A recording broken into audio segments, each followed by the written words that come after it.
नमस्कार दोस्तों, हर्षित द्विवेदी एजुकेशन द्वारा बनाया और एक इम्पोर्टेंट वीडियो में आपका स्वागत है। मेरा नाम है विनीत सागर। दोस्तों, आज की इस वीडियो में हम कोई पर्टिकुलर टॉपिक के ऊपर डिस्कस नहीं करने वाला है। हम आज वही डिस्कस करेंगे जो आपकी एग्जामिनेशन पॉइंट ऑफ व्यू में, बेसिकली यूपीएससी प्रीलिम्स 2021 के पर्सपेक्टिव में इंपॉर्टेंट कुछ टेकअवेज मैं आपके लिए शेयर करूंगा। देखिए दोस्तों, हम सबको पता है प्रधानमंत्री मोदी जी अभी बांग्लादेश में हैं।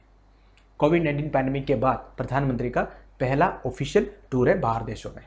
इस वक्त हमारी एग्जामिनेशन पॉइंट ऑफ व्यू में इंडिया बांग्लादेश रिलेशंस इंपॉर्टेंट हो जाता है। वैसे हमारे चैनल में इंडिया बांग्लादेश रिलेशंस के बारे में ऑलरेडी एक वीडियो अवेलेबल है जिसमें बहुत डिटेयली आपको समझाया है इंटरनेशनल रिलेशंस के बारे में। पर इस वीडियो में दोस्तों particularly recently India Bangladesh relations के बीच में क्या क्या हुआ है, क्या क्या मेन टेकअवे से हम एग्जामिनेशन पॉइंट ऑफ व्यू में क्या क्या निकाल सकते हैं, वो सारे पॉइंट्स आपके लिए मैं कवर करूंगा। मैं आपको 100% बोल सकता हूं कि 1 या 2 मार्क प्रीलिम्स का इस वीडियो से आपको मिल जाएगा। तो दोस्तों, आगे जाने से पहले लेक्चर पर लाइक का बटन जरूर दबाइएगा। चैनल को अब तक सब्सक्राइब नहीं किया हो तो सब्सक्राइब भी कीजिएगा। हमें सपोर्ट करने के लिए आप चैनल के मेंबर बन सकते हो ज्वाइन बटन दबा के। शुरुआत करते हैं दोस्तों, सबसे पहले वाई इन न्यूज़। प्रधानमंत्री नरेंद्र मोदी जी ऑलरेडी ढाका पहुंच गए हैं to take part in Bangladesh 50th independence day celebration. तो बांग्लादेश का इंडिपेंडेंस डे सेलिब्रेशन का 50th एनिवर्सरी है, golden jubilee, right. Prime minister Narendra Modi on Friday visited the National Martyrs Memorial in Sawar Upazila, Dhaka and laid a wreath to commemorate the fallen freedom fighters of 1971 Liberation War। देखिए दोस्तों, बांग्लादेश की history में सबसे important event है 1971 liberation वार, जिससे बांग्लादेश को आज़ादी मिली थी। किससे? पाकिस्तान से। पहले ईस्ट पाकिस्तान था बांग्लादेश। इस लिबरेशन वार में इंडिया ने एक मेजर रोल प्ले किया था। तब इंडिया की प्रधानमंत्री इंदिरा गांधी जी थी। Later in the day, PM Modi visited National Parade Ground to take part in the National Day celebrations. He awarded Gandhi Peace Prize 2020 posthumously to Sheikh Mujibur Rahman, Bangladesh father of nation। देखिए दोस्तों, नरेंद्र मोदी जी ने national parade ground में एक function हुआ था, national day celebration. तब Gandhi peace prize 2020 award किया शेख मुजीबुर रहमान, जो बांग्लादेश के फादर ऑफ नेशन थे। ये अवार्ड पोस्टमसली दिया है। अब देखिए दोस्तों, गांधी पीस प्राइज के बारे में पहले भी मैंने आपके साथ डिस्कस किया है, ये कभी भी पोस्टमसली देता नहीं था। पर इस बार जब गांधी पीस प्राइज 2019 का और 20 का डिक्लेयर हुआ, 19 का किसको मिला? मैंने आपको बोला था खबूस बिन जायद, ओमान का पुराना एक सुल्तान है, उनको भी दिया। तो 2019 का और 2020 का गांधी पीस प्राइज एक साथ अनाउंस हुआ, जिसमें 2019 का मिला ओमान का पुराना सुल्तान खबूस बिन जायद को एंड 2020 का मिला शेख मुजीबुर रहमान जी को। दोनों पोस्टमसली दिया है। ध्यान दीजिएगा, ये पहली बार पोस्टमसली दिया जा रहा है। Award was received by daughters Sheikh Hasina and Sheikh Rehana. Sheikh Hasina अभी के प्रधानमंत्री हैं। Later in the evening PM Modi attended the inaugural program of Bangabandhu Bapu museum at Bangabandhu international conference centre in Bangladesh capital. तो ये भी प्रोग्राम प्रधानमंत्री मोदी जी ने अटेंड किया है। बंगबंधु मतलब वही है, शेख मुजीबुर रहमान जी को बुलाते हैं प्यार से। अब दोस्तों, सबसे इंपॉर्टेंट थिंग, की टेकअवेज फॉर प्रीलिम्स। अब मैं जितने पॉइंट बोलने वाला हूं सारे के सारे इंपॉर्टेंट है दोस्तों, ध्यान दीजिएगा। March 26 is the day that Bangladeshi resistance Mukti Bahini led by Sheikh Mujibur Rahman made the final push for independence from Pakistan, in which India played a major role। मैंने आपको 1971 का लिबरेशन वार के बारे में बताया था, जिसमें India played a major role. अब देखिए, बांग्लादेशी रेजिस्टेंस जो हुआ था लेड बाय शेख मुजीबुर रहमान, वो रेजिस्टेंस का नाम था, एक गरिल्ला मूवमेंट था बेसिकली, मुक्ति बाहिनी। ध्यान दीजिएगा। और मार्च 26 था वो थीम, इसलिए मार्च 26 को ही प्रधानमंत्री मोदी जी उधर पहुंचे, उनका नेशनल डे सेलिब्रेशंस अटेंड किए, राइट। अब today Bangladesh is India's biggest development partner with 3 lines of credit totalling $8 billion from India. Very very very important point दोस्तों। देखिए, इंडिया ने बांग्लादेश को लाइन ऑफ क्रेडिट कितने दिया है? $8 बिलियन। ध्यान दीजिएगा। Bangladesh is also India's biggest trading partner in the subcontinent of about $10 billion. तो ये सबकॉन्टिनेंट में इंडिया का बिगेस्ट ट्रेडिंग पार्टनर कौन है? बांग्लादेश। और कितने का है? $10 बिलियन का है। Bangladesh is the largest source of tourist to India. India has made its biggest visa facility in Dhaka. अब देखिए, बांग्लादेश में से सबसे ज्यादा टूरिस्ट इंडिया में आता है, और इंडिया ने स्पेसिफिकली ढाका में इंडिया का बिगेस्ट वीसा फैसिलिटी बनाया है, राइट। अब देखिए, Bangladesh was also the biggest recipient of covid vaccine from India.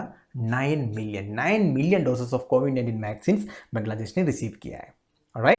Next, there are a number of connectivity projects between India and Bangladesh that are completed or underway। अब देखिए major connectivity projects क्या क्या है। वैसे बहुत सारे कनेक्टिविटी प्रोजेक्ट्स है India and Bangladesh के बीच में, क्योंकि बांग्लादेश ऐसा कंट्री है जो इंडिया के साथ सबसे लॉन्गेस्ट बॉर्डर शेयर करता है। अब इतने सारे हैं, पर मेजर हमारी एग्जामिनेशन पॉइंट ऑफ व्यू में जो रिसेंटली न्यूज में आया था वो सब कौन कौन सा है। एक है Maitri bridge on Feni river between Tripura and Chittagong, right.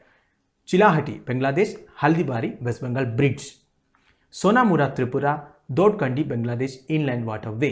अब ये सोनामुरा दोडकंडी रूट के बारे में देखिए, the inland waterway route over river Gumti river Tripura में है। त्रिपुरा का सबसे लॉन्गेस्ट रिवर है गुमती, टोटल 180 किलोमीटर का रिवर है Gumti river. was included in the list of Indo-Bangla Protocol routes in May 2020। देखिए दोस्तों, इंडो बंगला प्रोटोकॉल रूट्स है, वाटर रूट्स, वो उसके बारे में मैं अगले स्लाइड में आपसे बात करूंगा। It connects Tripura with the national waterways of India through Bangladesh। Basically ये सोनामुरा दोडकंडी इनलैंड वाटरवे जो है त्रिपुरा को इंडिया का नेशनल वाटरवेज में कनेक्ट करता है थ्रू बांग्लादेश, राइट। अब restoration of pre 1965 rail lines. देखिए 1965 वार से पहले 6 रेलवे लिंक चलता था इंडिया एंड बांग्लादेश के बीच में, उसमें 5 ऑलरेडी रिस्टोर हो चुका है, राइट। अब 6 का 90% काम हो चुका है, ठीक है। तो ये भी इंपॉर्टेंट है। 6 rail links existed pre 1965 war that have been restored by India as well as Bangladesh. Bangladesh could also join India, Myanmar, Thailand trilateral highway which is planned to be extended to Vietnam। अब देखिए दोस्तों, और एक plan है India Myanmar Thailand trilateral highway, इसमें बांग्लादेश भी join होने का चांस है, which is plan to be extended to Vietnam तक। तो साउथ ईस्ट एशिया में इंडिया इंफ्रास्ट्रक्चर डेवलपमेंट करके अपना प्रेजेंस और स्ट्रॉन्ग करने की कोशिश कर रहा है। अब देखिए दोस्तों, आपको पता है इंडिया का एक्ट ईस्ट पॉलिसी के बारे में, मैंने खुद आपके साथ डिस्कस किया है पॉलिटी में एक्ट ईस्ट पॉलिसी, इसकी सिग्निफिकेंस क्या क्या है, राइट।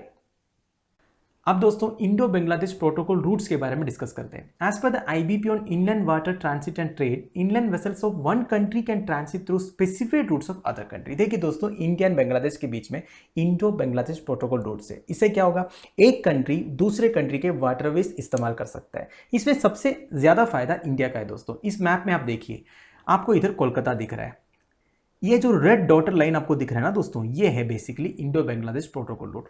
यही रूट को फॉलो करते हुए इंडियन सिटी से दूसरा इंडियन सिटी जो नॉर्थ ईस्ट में है उधर तक हम जा सकते हैं बांग्लादेश की वाटरवेज यूज करते हुए। वैसे बांग्लादेश को भी फायदा है, बांग्लादेश भी इंडिया का वाटरवेज कहीं ना कहीं यूज कर सकता है, राइट।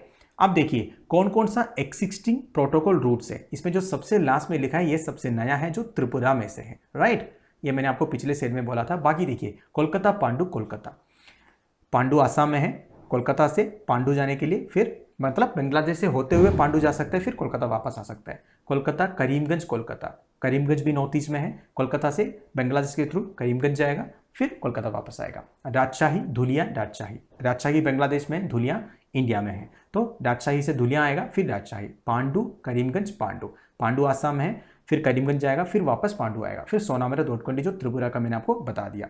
मैप में और एक बात आपको मैं दिखा देता हूँ, आपको दिख रहा है ये जो रेड लाइन में इंडो बांग्लादेश प्रोटोकॉल रूट। इस मैप में आपको नेशनल वाटरवेज भी दिख रहा है। देखिए दोस्तों, नेशनल वाटरवे 1 कौन सा है, इलाहाबाद टू सागर, ये जो आपको डॉटेड लाइन दिख रहा है 1620 किलोमीटर का है। इधर नेशनल वाटरवे 2 आपको दिख रहा है, धुबरी टू सदिया, ठीक है। एक नेशनल वाटरवे 16 आपको दिख रहा है, भांगा टू लाखीपुर। तो नेशनल वाटरवेज भी दोस्तों साथ साथ इंपॉर्टेंट है, बस इस वीडियो से इतना रिलेटेड नहीं, इसलिए मैं ज़्यादा एक्सप्लेन नहीं कर रहा हूँ, राइट। पर ये एक्सिस्टिंग प्रोटोकॉल रूट्स कौन कौन सा है आपको जानकारी रखना चाहिए। अब दोस्तों इश्यूज बिटवीन टू स्टेट्स। अब इतने सारे रिलेशंस के बारे में अच्छी बातें हमने कर लिया, थोड़ा इश्यूज के बारे में भी डिस्कस कर लेते हैं। देखिए, India has raised the issue of attacks on the Hindu minority in Bangladesh by the radical Islamist groups. Recently एक न्यूज़ आया था, कुछ रैडिकल इस्लामिस्ट ग्रुप्स ने बांग्लादेश के हिंदू माइनॉरिटी के ऊपर अटैक किया था, तो इंडिया ने कंसर्न रेज किया है। Second, PM Modi is visiting temples in Satkhira and Gopalganj amidst concerns over the recent anti-Hindu violence in Sylhet. तो सिलहट में रिसेंटली एक एंटी हिंदू वायलेंस हुआ था, इसके बावजूद पीएम मोदी एक मैसेज देना चाहते हैं, बेसिकली वो शतखीरा एंड गोपालगंज के टेम्पल्स को भी विजिट करेगा इसी विजिट में। आप समझ रहे होंगे मोदी जी क्या करना चाह रहे हैं। Government decision to pass the citizenship amendment act led to anti India protest in Bangladesh. ये भी एक इश्यू है, जो सिटीजनशिप अमेंडमेंट एक्ट पास किया था, इसमें बांग्लादेश को बहुत प्रॉब्लम हुआ था। Comments by Indian ministers calling Bangladeshi immigrants termites further strain ties. ये सब दोस्तों गलत है एक्चुअली बोला जाएगा तो। कुछ मिनिस्टर्स ने गुस्से में बांग्लादेशी इमिग्रेंट्स को टर्मेट्स बोला था, ठीक है, ये भी एक इशू है। तो treatment of Bangladeshi Tablighi Jamaat members who were standard in India when the pandemic hit, they were accused of spreading virus and were standard in India for months. देखो दोस्तों, इंडिया में जब कोरोना वायरस फैल रहे थे, स्प्रेड हो रहा था, तब आपको पता है तबलीगी जमात का एक कन्वेंशन हुआ था, तो तब बांग्लादेशी तबलीगी जमात मेंबर्स को इंडिया में स्ट्रांड किया था। बेसिकली वो फंस गए थे इंडिया में, काफ़ी महीने तक उधर ही रहना पड़ा उनके, और इनके ऊपर कुछ लोगों ने अक्यूज़ भी किया कि आप लोग वायरस फैला रहे हो करके। ये सब गलत है वैसे। और क्या है, border killings by Indian forces of Bangladeshis accused of infiltrating और cattle smuggling, criminal activities etcetera. दोस्तों ये भी एक बहुत बड़ा इशू है। ये जो इंडियन फोर्सेस की बात किया जा रहा है, बॉर्डर सिक्योरिटी फोर्स की बात किया जा रहा है, इसके रिगार्डिंग एक वीडियो भी हमने किया था। काफ़ी सारे बांग्लादेशी सिविलियंस इन्फिल्ट्रेट करते हैं बॉर्डर के थ्रू और कैटल स्मगलिंग करते हैं, क्रिमिनल एक्टिविटीज़ भी करते हैं। तो कई लोगों को पकड़ा भी है, कुछ लोगों को बॉर्डर सिक्योरिटी फोर्सेस ने मारा भी है, ठीक है। In fact in 2020 51 Bangladeshi civilians died, right, ये एक रिकॉर्ड रेट है। तो ये एक बहुत बड़ा इशू है। Failure of the government to sign the Teesta river water sharing agreement, years ago West Bengal government objected to it, till now it is not sign. देखिए दोस्तों, तीस्ता रिवर एग्रीमेंट काफ़ी पुराना टॉपिक है, अभी तक ये साइन नहीं हो पाया। इंडिया एंड बांग्लादेश के बीच में तीस्ता रिवर के वाटर, जैसे इंडस वाटर ट्रीटी हमने पाकिस्तान के साथ साइन किया है, वैसे एक तीस्ता रिवर एग्रीमेंट भी बनाने का प्लान था। वैसे तीस्ता रिवर जो है सिक्किम से ओरिजिनेट करता है, इंडिया एंड बांग्लादेश के थ्रू फॉलो करते हैं। अब इंडिया बोलता है इतना परसेंटेज इंडिया को चाहिए, बांग्लादेश बोलता है इतना परसेंटेज बांग्लादेश को चाहिए, तो कभी इसमें ठीक से एक एग्रीमेंट हो नहीं पाया। तो इसकी फेलियर भी एक इश्यू है। और तीस्ता रिवर एग्रीमेंट के बारे में मैं ज़्यादा घुस नहीं रहा हूँ, ज़्यादा लंबा हो जाएगा। अगर आपको चाहिए तो आप बता देना कमेंट बॉक्स में, अलग से एक वीडियो बना के आपको 100% समझा दूंगा। वैसे कई बार डिस्कस हो चुका है दोस्तों तीस्ता रिवर एग्रीमेंट, इसलिए मैं इधर ज़्यादा बता नहीं रहा हूँ। Finally China is Bangladesh other big partner. देखो एक बहुत बड़ा इशू ये है, चाइना बांग्लादेश का बिग पार्टनर है, a major and military hardware supplier भी है that causes concerns in Delhi. तो हमारे लिए एक बहुत बड़ा कंसर्न है, बांग्लादेश के लिए चाइना बहुत ज़्यादा आर्म्स एंड एम्यूनिशन सप्लाई करता है। तो चाइना का काम ही ये है, इंडिया के साथ कुछ बाइट नहीं रहा है तो क्या कर रहा है, इंडिया के जितने भी नेबर्स है उनके साथ दोस्ती करने की कोशिश कर रहा है। At present Bangladesh is part of Chinese belt and road initiative. देखिए दोस्तों, चाइना का जो बेल्ट एंड रोड इनिशिएटिव है उसमें बांग्लादेश एक पार्टनर है already. China has promise to invest $40 billion in that project. देखिए चाइना ने ऑलरेडी $40 बिलियन इन्वेस्ट करने का प्रॉमिस किया है। अब देखिए और एक important point, China has also waved 97% tariffs on China Bangladesh state. देखिए चाइना कैसे कैसे बांग्लादेश के साथ दोस्ती बढ़ाना चाहता है। 97% टैरिफ कट किया है चाइना बांग्लादेश ट्रेड में। China has been pushing for military ties also. तो चाइना बुरी तरह कोशिश कर रहा है बांग्लादेश के साथ दोस्ती बनाने के लिए। बेसिकली बांग्लादेश बेचारा को ये पता नहीं चल रहा है चाइना का हिडन एजेंडा क्या है। जैसे श्रीलंका को फंसा दिया, पाकिस्तान को फंसा दिया, बांग्लादेश भी आधा डूब चुका है और डुबाएंगे चाइना ने, राइट दोस्तों। तो दोस्तों that's the end of it. ये वीडियो मैं इधर बंद कर रहा हूँ। मैं उम्मीद करता हूँ आप लोगों को कुछ ना कुछ सीखने को मिला होगा मेरे वीडियो से। दोस्तों मैंने जितने भी पॉइंट्स बोला इंडिया बांग्लादेश रिलेशंस के बारे में, चाहे वो इंफ्रास्ट्रक्चर का हो, इकोनॉमी का हो, ट्रेड से रिलेटेड हो, सारे के सारे इंपॉर्टेंट पॉइंट्स हैं। आपकी एग्जामिनेशन पॉइंट ऑफ व्यू में वेरी वेरी इंपॉर्टेंट है। फालतू कोई पॉइंट्स मैंने इस पीपीटी में इंक्लूड नहीं किया है और ज़्यादा डीप एक्सप्लेनेशन भी नहीं किया, only point two point discuss किया दोस्तों। तो जितना पॉइंट्स मैंने बोला है सब ध्यान दीजिएगा। लेक्चर की पीडीएफ भी आपको आज रात को ही अवेलेबल करा दूंगा, डाउनलोड कर दीजिएगा। आप लोगों की वैल्यूएबल सजेशंस एंड कमेंट्स आप मुझे कमेंट बॉक्स में बता दीजिएगा। आगे भी इस तरह की पॉइंट टू पॉइंट वीडियोस में आपके लिए बनाऊंगा। Thank you for watching, bye bye, have a nice day.